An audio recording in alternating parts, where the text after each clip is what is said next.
What's the deal here? This place is filthy. You're obviously using your illness as an excuse to slack off on housework. You know how much I like things clean. Normally, you should come home even from the hospital to clean and greet your husband. The man I call my husband is likely not human. He must be a devil or something. Otherwise, how could he say such absurd things to his wife, who is in the hospital for cancer? But what this clueless man doesn't know is that he is about to hear. "I'm sorry, but your wife just passed away." These words are merely the prologue to the hell that awaits him, a message from the doctor. My name is Bella, a 32-year-old office worker. I've been married to my husband Ronald for almost 2 years, introduced by a mutual friend. I wish I could say we have a smooth marital life, but that's far from true. Work is fulfilling, and I'm genuinely happy when my efforts are recognized. The job is going well, but the issue lies within the household. When I come home tired from work, Ronald, who gets home before me, is the one to greet me. As I change into loungewear, I ask, "Is a ready-made dinner okay?" Ronald sighs. You're cutting corners just because you work. Look at this. He shows me a photo of a lavish dinner spread. By the way, he's shown it to me countless times before. This all began when Ronald attended his high school reunion about a year ago. He changed little by little after coming back, influenced by something. He showed me pictures of trendy rooms, saying, "I want to unify the furniture color and make the room look like this."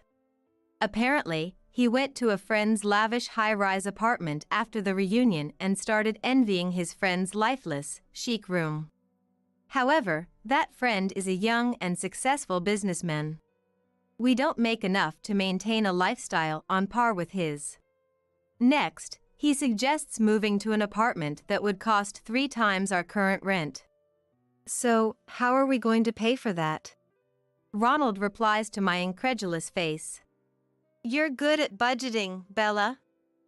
We're both working, so we'll figure it out, right? I finally lost it with my husband, who just chuckled dismissively. Listen, enough is enough. I don't know if you're aiming for a luxurious lifestyle or what, but have you ever heard of living within your means? You talk about managing the household budget, but what about the money for the beer you're drinking right now? From now on, pay for it from your own pocket money. I glared at him sternly. He seemed frightened and said, "Wow, calm down." I was just making a light comment. It's a buzzkill when you can't even take a joke. He muttered under his breath, but I knew he was absolutely serious. Our fights increased, and I started experiencing stomach pain more frequently. At first, I thought it was just stress, but then something alarming happened to my body, unexplained bleeding that wouldn't stop. I went to a nearby hospital and was diagnosed with uterine cancer. I shivered involuntarily even though it wasn't cold. The doctor then asked me, "Do you plan on having children in the future?" I was in such a bad condition that preserving my uterus was unlikely. Removal was the best option. I'll discuss it with my husband. I couldn't stop the tears as I drove home. Losing my uterus meant I could never have children again. How will Ronald react? He loves kids. What if he leaves me? When I got home, my husband and I had a long, heartfelt discussion about the diagnosis, treatment, and how he felt about it all. He was deeply shocked, but we made a decision. I took a leave of absence from work and began my treatment. Ultimately, we chose to proceed with a hysterectomy followed by chemotherapy. On the day of the surgery, my husband took time off work to accompany me to the hospital. Even though I wouldn't be home for a while, he seemed oddly cheerful, which struck me as strange. After enduring an 8-hour major surgery, I lost my uterus. The doctor explained that I was at the lowest stage of the disease. During my hospital stay, coworkers and friends came to visit. When a friend with a child came, my heart ached with guilt. Walt and Amelia, my father-in-law and mother-in-law who lived nearby, also visited. Amelia followed her words of sympathy with, "We understand it's hard for you, Bella, but going forward, please manage the household and finances well." Walt immediately intervened. "Not now, Amelia. Bella, don't worry about it." I didn't understand their intentions at the time. As for my husband Ronald, every time he came to visit, he was oddly upbeat. "You're going to be surprised when you get out, Bella. Just look forward to it." I had thought there might be a surprise waiting for me based on what my husband said. But honestly, I was just happy that he visited me in the hospital.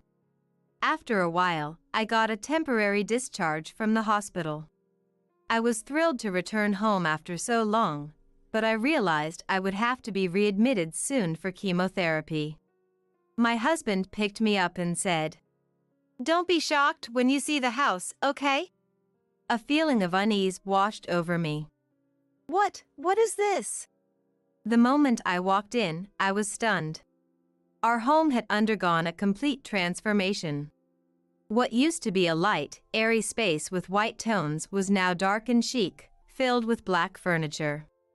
My favorite sofa, table, and even the rug were gone. In their place were pieces that catered entirely to my husband's taste. Even the appliances were new and black, as if coordinated to match everything else. When I froze in shock, my husband gleefully said, "Cool, right? I did this all by myself. Oh, we can change the wallpaper back when we leave, so that'll be an extra expense." I felt like collapsing. I suddenly remembered something and rushed to the bedroom. I rushed to our bedroom, only to find it completely altered too. "Where is my dresser?" Caught off guard, my husband stumbled for words. Sorry, I got carried away and, threw it away." I exploded in anger. "Threw it away? Are you kidding me? I've told you how important that dresser is to me, Ronald. Bring it back right now." Every shout intensified the pain from my surgeries. Ronald paused before blurting out, "Well, what's thrown away is thrown away. Deal with it. So annoying." Then he stormed out. Alone in this unfamiliar space, I sank to the floor. I couldn't hold back the tears. That dresser was a cherished gift from my mom when I first moved out for my job. My parents divorced when I was in elementary school, and I'd lived with my mom ever since. She passed away in a car accident not long after I got married. That dresser was irreplaceable to me. And I had told Ronald many times. Whether he understood or simply forgot, the fact remained that I had lost something dear to me. Between my hospital stays, life became a living nightmare. I had been looking forward to coming home, but my husband continued to be in a bad mood. He barely spoke to me, and when he did, he'd say, "You're home all day. At least do some housework. Look at this dust. Are you really okay with this? It's embarrassing for a woman." "I can't. I'm in a recovery phase and need to rest," I responded. "How about you do some things for yourself for once? You only clean what's visible, Ronald. You could at least clean the drain or the toilet sometimes." From the next day, my husband started to be passive-aggressive. He would deliberately avoid washing my clothes, and when he bought food, he'd eat it in front of me, flaunting it. Tired of his childish behavior, I relied on friends for groceries. On the day of my readmission, my husband didn't accompany me. I went to the hospital alone. The chemotherapy was more grueling than I had imagined. The nausea was one thing, but seeing my carefully maintained hair fall out was deeply unsettling. And my husband? Shortly after my admission, he left for an extended business trip. I thought he might call to check on me, but he never did. One day, my mobile phone started ringing repeatedly. By this point, I had no energy to talk to my husband. Just as I was hesitating to pick up, he called the hospital. Switching the call to speaker, I heard him yell, "What the hell is this? The house is a mess. You're obviously just using your illness as an excuse to avoid housework. I like a clean house. You should be welcoming me home by cleaning." Even the nurse who handed me the phone looked distressed. To my surprise, it wasn't me who responded to my husband's ridiculous words. "Unfortunately, your wife has just..." What? She just finished her discharge briefing and is about to handle some paperwork. Could you please not disrupt her with your nonsense? My husband's flustered voice came through the phone. If you'd been listening, who do you think you are? You could just clean yourself. I've been a doctor for many years, and I've never met someone as unreasonable as you. You're annoying. The attending doctor promptly hung up. The doctor quickly composed himself. "I apologize for my outburst. I have a daughter, and I got emotional." Don't worry about it. Thank you, doctor. I plan on divorcing him anyway, so it's no big deal. Upon hearing my response, the doctor smiled, clearly relieved. Well, that's good to hear. After getting discharged from the hospital, I headed straight to a particular place. Not long after, my husband Ronald burst into the room, his face flushed. "Bella, why are you here?" Seeing me, he didn't offer a word of concern, he just stood there frozen. "It's Bella's discharge day, so we came to pick her up. Now sit down, Ronald." Amelia, sitting beside me, said coldly. It looked like Ronald was hiding something. He blinked rapidly, visibly shaken. "Don't you think you owe Bella and us an apology?" Amelia said, but Ronald remained silent. "Ronald! You asked us for financial help, claiming that Bella was overspending. Isn't that all a lie?" Walt's furious voice echoed throughout the room. Ronald had been lying, and it was a pretty nasty lie at that. During my second hospital stay, Walt and Amelia had told me something. "Bella, we know it's not the best time, but we're not exactly flush with cash either. We hope this will be the last time we have to lend you money," Amelia said with a concerned expression. What are you talking about?"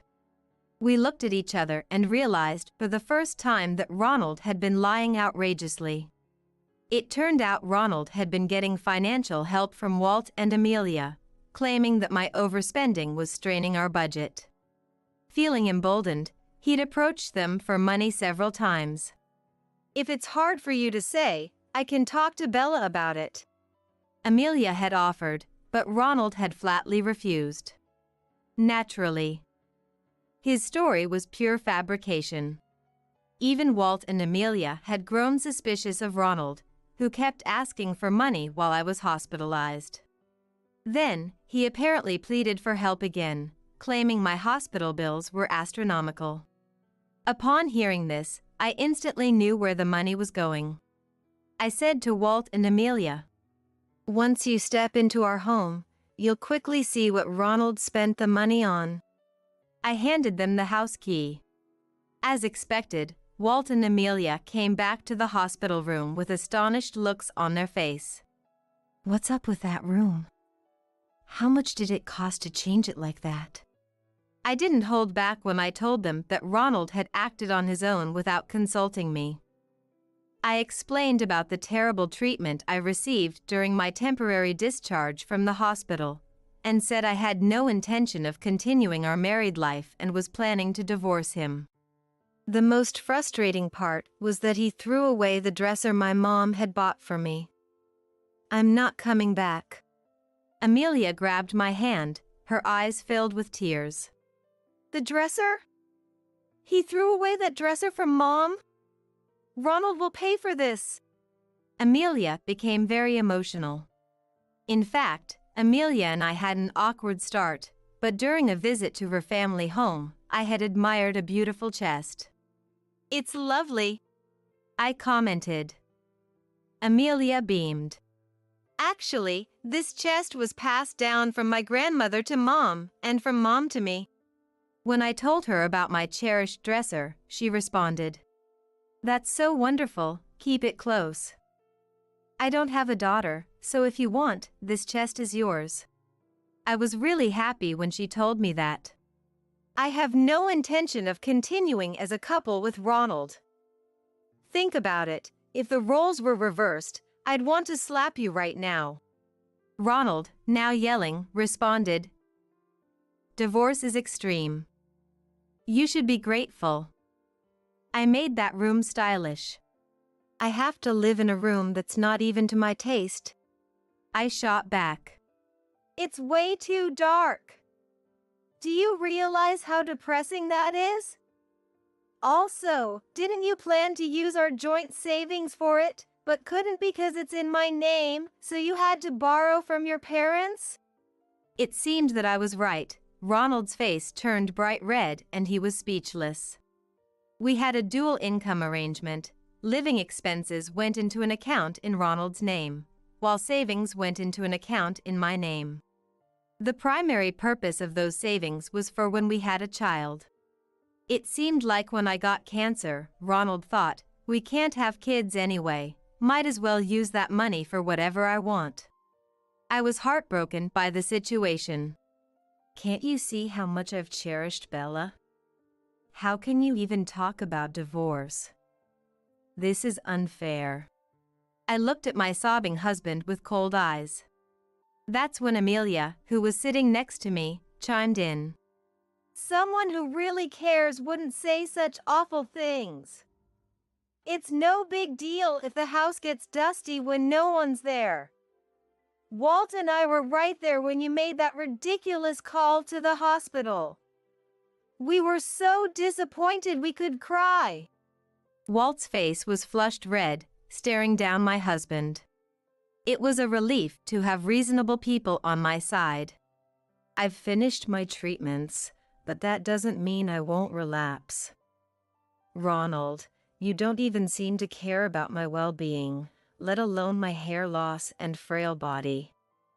All you care about is saving your own skin. That's why this isn't working. I've supported you, Ronald, but who's going to support me?" My husband lowered his gaze and said nothing more. After that, we finalized our divorce.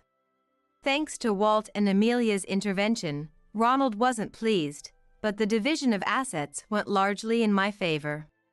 Reluctantly, Ronald repaid the money he had borrowed from Walt and Amelia. I was shocked to learn it was a whopping $10,000.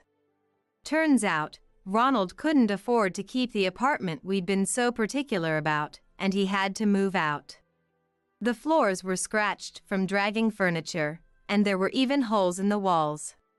Even worse, it turned out he had replaced the wallpaper without permission. He insisted these damages were there when we moved in, but backed down when the management company produced move-in photos. By the way, I was the one who provided those photos.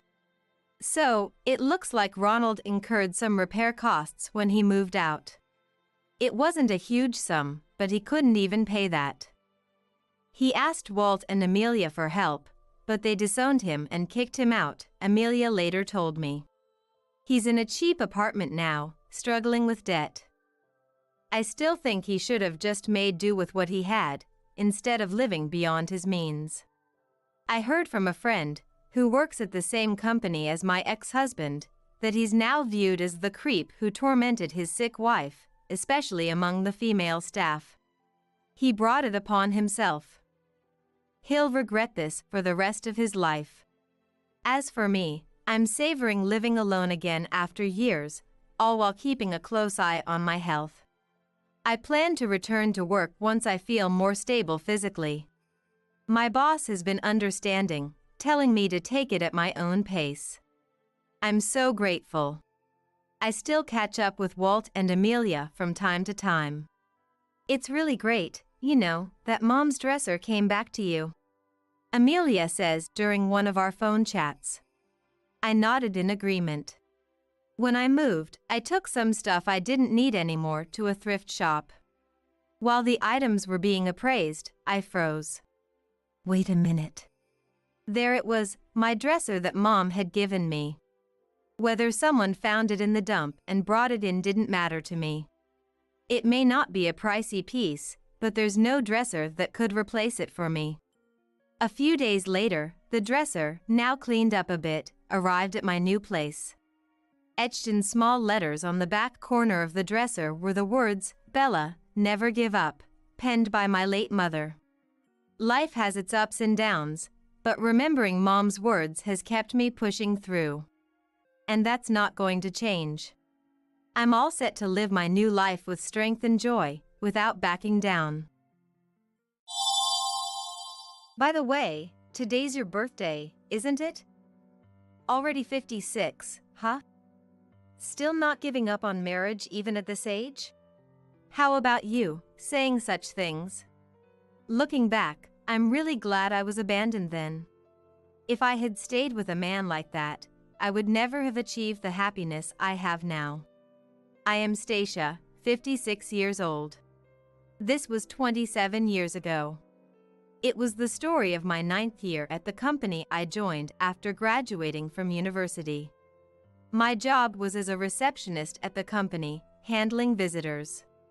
Nice to meet you, I'm Willard Gibbons. I look forward to working with you. I'm Stacia Rawl at reception. The pleasure is mine.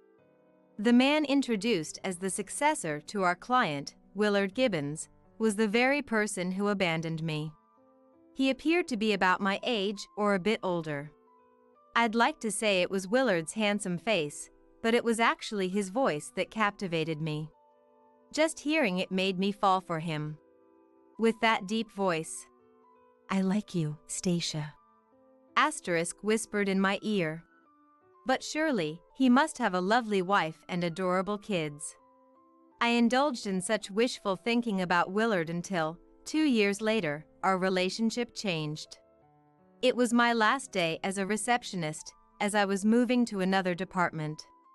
That day, Willard, who happened to visit the office, was told by me, "Actually, today is my last day at the reception as I'm moving to another department." To which he responded, "Oh, really?" Willard, whose expression seemed to darken for a moment, suddenly took out a business card, started writing something on it. "Please call me if you feel like it," and handed it to me. On the back of the card was Willard's home phone number. What, really? My heart raced at what could be construed as an advance from Willard, whom I had always thought was married. When I nervously called Willard, he told me he'd had feelings for me since our first meeting. Stacia, such a fitting name for your charming persona.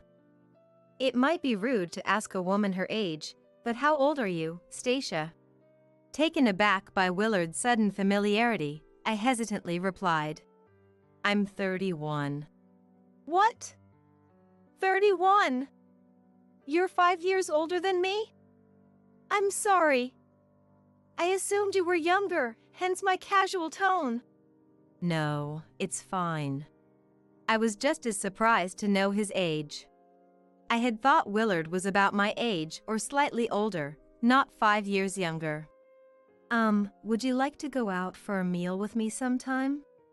Of course, my answer was a yes, especially when asked in his charming voice. We enjoyed a meal at Willard's favorite restaurant over the weekend. Then, on our way back, we were caught in a sudden downpour, getting completely soaked. My house is nearby. You're welcome to come over to dry off your clothes and hair, he said. Oh, but... After a moment of silence, Willard spoke first. "Stacia, would you consider dating me?" What? But I'm 5 years older than you. It's fine. I was surprised at first, but you look young, and it's really okay. I appreciate the sentiment, but I only date with marriage in mind. So, I'm serious too. Please consider dating me, with marriage as our goal. It was dark, and I couldn't see his expression clearly, but he didn't seem to be joking. As I hesitated, Willard passionately spoke about marriage and finally said, But, as a man and a professional, I'm not yet in a position to financially support you and a child. So, I ask for a little patience before we marry. Moved by Willard's sincerity and passion, I accepted his feelings. 2 years passed without a proposal from Willard, but our relationship was going smoothly. Then, suddenly, tragedy struck. I was diagnosed with a women-specific illness. I've always had severe menstrual cramps, but this time, I felt a dull pain in my lower back when it wasn't even my period, prompting a visit to the doctor. I'll write a referral for you to a specialist right away. I couldn't stop crying in the doctor's office when I heard this. After undergoing thorough examinations at the specialist, I decided to have surgery and finally told Willard about my illness. I was worried when you said you had something serious to talk about. Glad to hear it's not life-threatening. But, Willard, you said you wanted children, remember? Of course, I'd be lying if I said I didn't. But they only said there's a high risk of infertility, not that you can't get pregnant. So, stop looking so apologetic. Okay? Okay. After successfully undergoing surgery and being discharged, I made sure to live a healthy life, from diet to exercise, while attending regular hospital checkups. I started noticing a change in Willard's behavior after I was discharged. Whereas before, we almost always spent weekends together. It's important to have time with the guys, too. He began going out alone more often. I wondered, could there be another woman? An affair? I doubted Willard at times, but nothing beats Stacia's cooking. If I'm going to have a wife, she needs to be a great cook like you. He always enjoyed my cooking, and when we were together, Willard was the same as he ever was, so I chose to believe in him. Or rather, I kept telling myself, I have to believe in Willard, I must trust him. Then, 1 month before my 35th birthday, a day that would become fateful, the happiest event of my life happened. I was pregnant with Willard's child. I wondered how happy Willard would be to learn that I, who might have been unable to conceive, was pregnant. But, considering the risk of miscarriage, I couldn't tell him right away. Then came my 35th birthday. Willard had booked a private room at the fanciest restaurant we'd ever been to. I took my seat nervously, and when Willard asked if red wine was okay, I chose water instead. What's wrong, Stacia? You feeling okay? No, it's nothing like that. All right, but you said you had something to talk about. What is it? You said you had something to say too, Willard. You go first.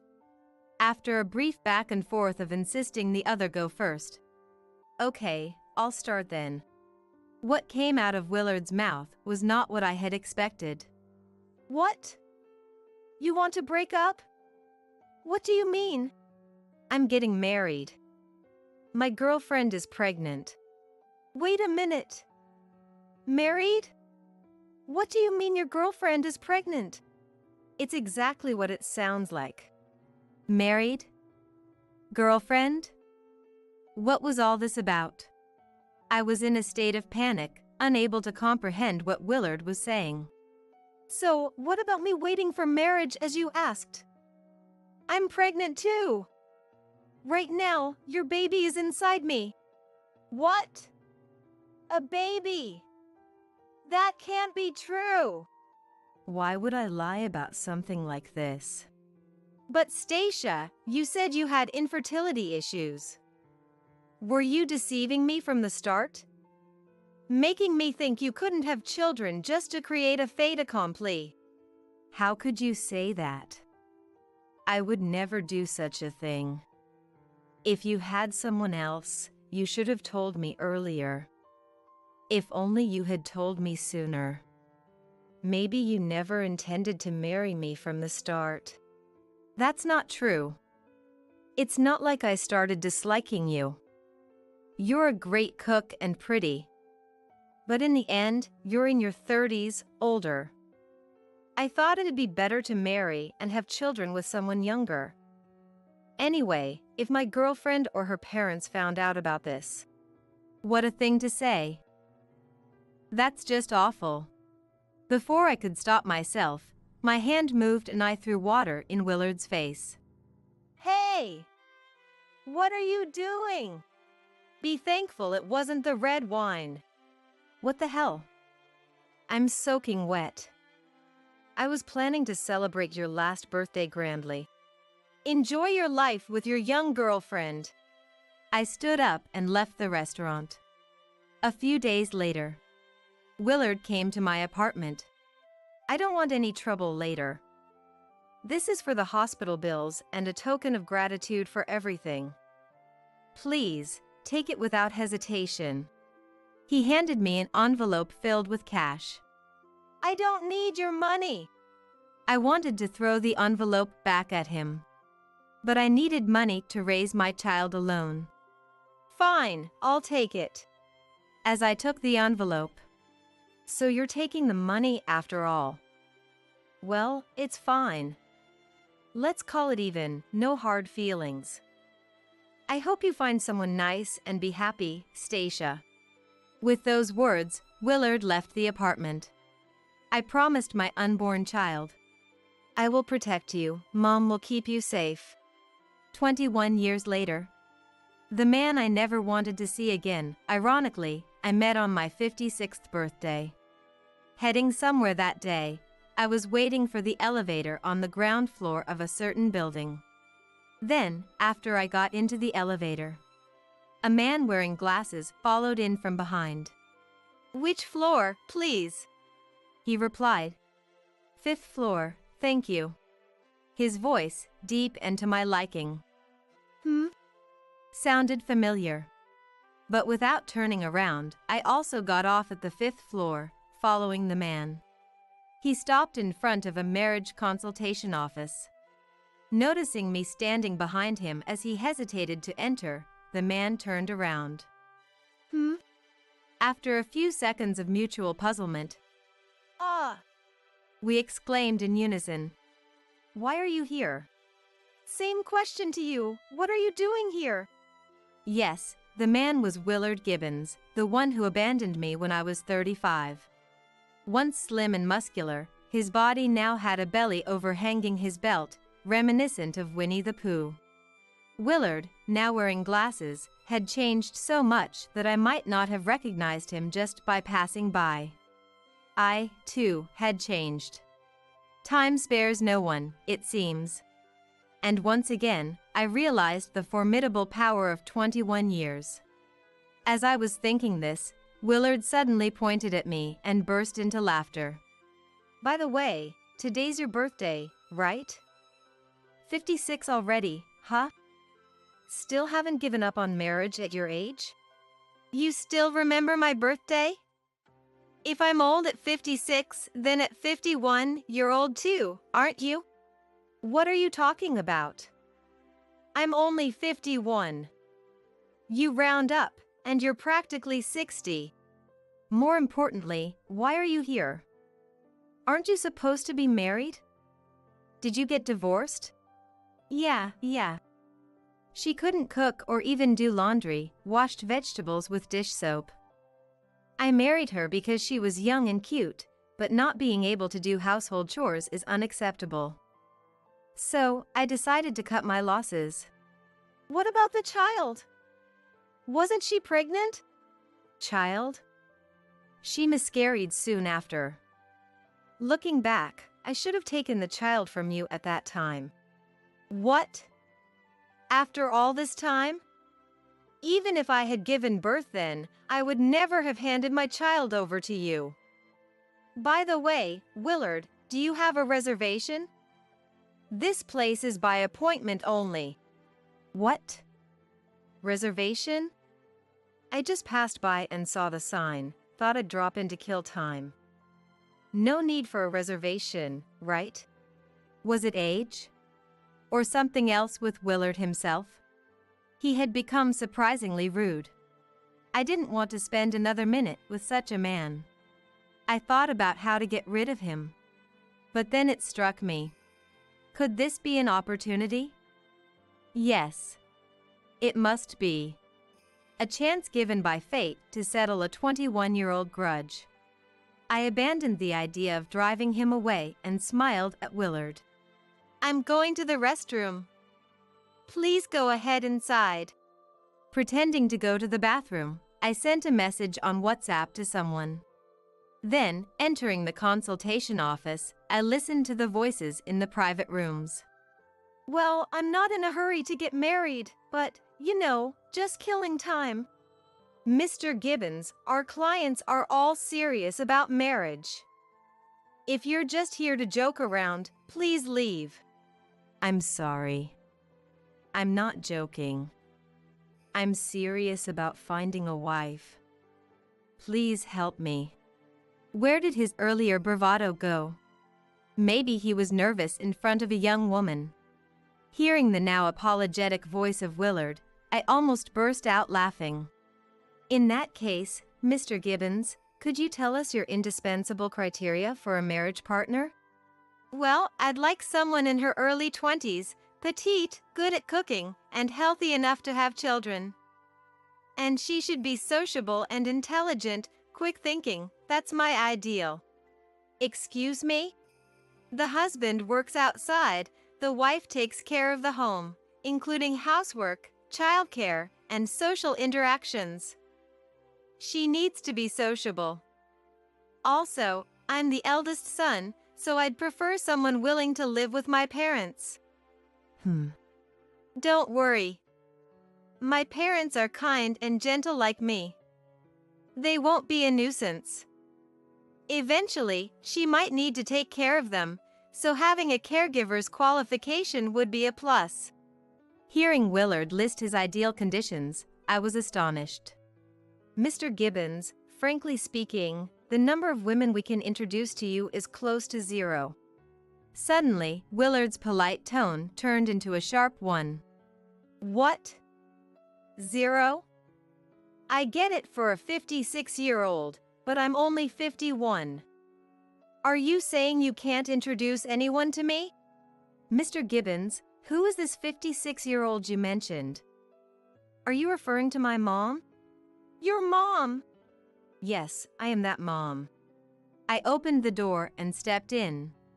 You! Surprised, Willard was lost for words. It's easy to say anything when no one's listening. You're too ambitious for an old man. Such an ignorant fool.